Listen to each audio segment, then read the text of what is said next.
First fight at 168, going into New York, fighting Edgar Berlanga. That's a risk. Oh, yes. Do you know what I mean? My God, yes. And that's where great things happen. Will you KO Berlanga, taking that risk after building your foundation? Yes. And I have no doubt I will. What's up, my people? This the Black Toe Sugars. I'm Showbizz the Adult, here with Hamzah Sheeraz. How you doing, my brother? I'm all good. Nice to meet you, man. Yeah, nice to meet you, brother. Here's the thing. We have to start here. Yep. I thought the fight with Carlos Adames was a draw. Yep. Take me through the fight as far as, didn't you have a hand issue? Yep. What was all going on there? Weight issue? What was going on? It was, there's no excuses, number one. No excuses. Facts, Yeah, but yeah. I need reasons. Yeah, yeah. It was, I think, 4th or 5th round, hit him with a shot at the top of his head. Hand was gone. Then I readjusted by around, I think, 10 or 11 when it was too late, which I won the last couple of rounds, which got me the draw. And it was one of them, man. It was one of them. At the time, it was new to me, so I didn't panic, but I didn't adjust how I should have adjusted. Because listen, at the end of the day, it's boxing. You can't swim without getting wet, and that's what I've understood now. So God forbid that does happen again. I understand I've got to use the right hand a lot more. So I've learned a lot from it. And going back to what you were saying about you genuinely seeing it a draw, I think what it was people were so used to seeing me knock people out. Facts. For the whole thing, and then it comes to a difficult fight, and it's from, oh, he lost. Yeah. You know what I mean? So it's one of them.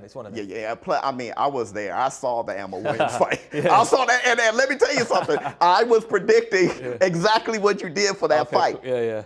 Listen, 6'3", 6'4". Yeah. Okay. Now moving up finally to super middleweight. Do you feel better about approaching the training camp for this weight class? Yeah, because you're not, or I'm not battling with the scales anymore. That would be my first battle. Yeah. That would be my first fight. And you hear it in boxing, you hear it again. If you're fighting with the scales, you know you're in the wrong weight. But then at the same time, the position I was getting myself into at 160, eventually fighting for world titles and getting good rankings with the organizations, it was hard for me to move up. And then obviously that happened, and then I thought, you know what, now's the time. But I'm in the States, man. And when we see you and Berlanga, we understand Berlanga. Yeah. We understand his whole vibe, Yeah. the gunshot, the conversation, everything. But you come in, you suave, you look like you look like a model, brother, No, actor.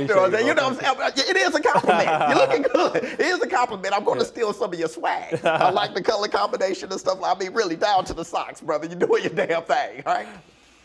But I was looking at your Wikipedia. Yeah. And your grandfather was a boxer. Yeah. Your uncle a boxer. Yeah. Your father was a Cricketer, yeah. You born in London? Yep. Your mother Indian? Yeah, correct. Who the hell are you? So listen, it's like you said, boxing was in the family. Boxing was in the family. I had to work a lot. Nothing was gifted to me. But at the same time, what you got to remember is, I understand no one in America understands where I'm from, but that's the past.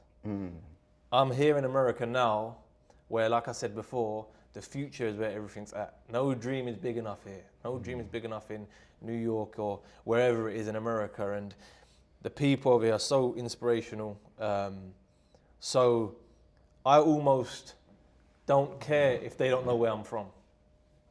I want them to know that I want them to come on my journey with me from when I've landed in America, from now. And that's where I'm at. That's where I'm at now, about the future. And it's all well and good talking about where I've come from. You hear it from boxers so much. You hear it from all the time, and it gets tedious, it gets boring. Yeah, we all come from no one who is in boxing has come from good beginnings, really and truly. That's a fact. There might be a couple exceptions here and there, but the reason why most boxers join a gym is because you don't need to put no money. You walk into a gym, you put gloves on, given to you by the gym. You don't need no equipment. So anyway, that's where the buck stops at that. Don't worry about where Hamzah Sheeraz is from. Now it's you guys in America on my journey with me into the future. Well, it's nice to meet you. Likewise, But my thing is, I still want to relate those moments that everybody can relate to, When someone you look up to is telling you you're doing this wrong, you need to have more will, you need to do this right. Those stories, those moments, the building blocks, they see it now. We see the suit, we see the hair, we see all the we see the wins, the victories and all those things. We see the big moments like what's going to happen July 12th. But I'm saying those little building blocks, right? Your granddad, those things to live up to. Do you feel like you're making them proud or you have made them proud? Yeah, no, of course, definitely. They tell me themselves. And I never kind of stop to see how far I've come. I think the only day I'll do that is the day I retire, because I'm so focused on just moving forwards. I don't need to reassure myself, or I don't need to kind of compare where I was 2 years ago or 1 year ago. Do you know what I mean? Yeah. You're a futurist. Exactly.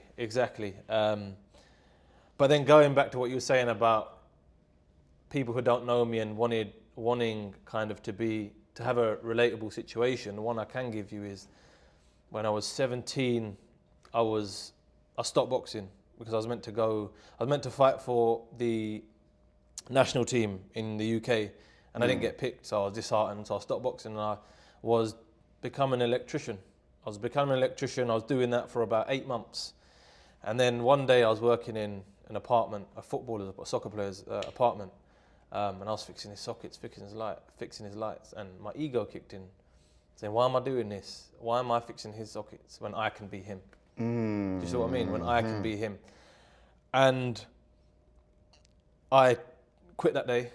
At the end of the day, I quit. I told my boss, I'm done. I'm not coming back. And then I got back into the gym and then professional and et cetera. But I think what I learned from there and what was a key kind of moment for me, now I look back on it. At the time I didn't realize, but now I look back on it, is that I took that risk because I knew that even if I failed, I'd go back to doing that anyway.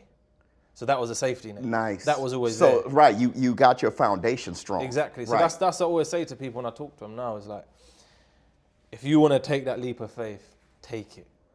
Take it. Because what's the worst that's going to happen? You're going to go back to where you was now. Yeah. And the great, if you look at the most successful people in the world, Bill Gates, Elon Musk, all these guys, they talk about taking risks, and that's where great things happen from. And that's where it takes me now. First fight at 168, going into New York, fighting Edgar Berlanga, that's a risk. Oh, yes. Do you know what I mean? My God, yes. And that's where great things happen. And that's where I want to be. Last thing I want to say, and I'm going to feed off the great foundation and the risk thing. Your foundation as a fighter is your damn jab. It's almost the way you live your life. You establish that foundation, and you're going to take the risk. We're talking about KOs. Will you KO Berlanga, taking that risk after building your foundation? Yes, and I have no doubt I will. Wow. Black Two Sugars, man. Cheers to you, my brother. Thank you so much for talking to me.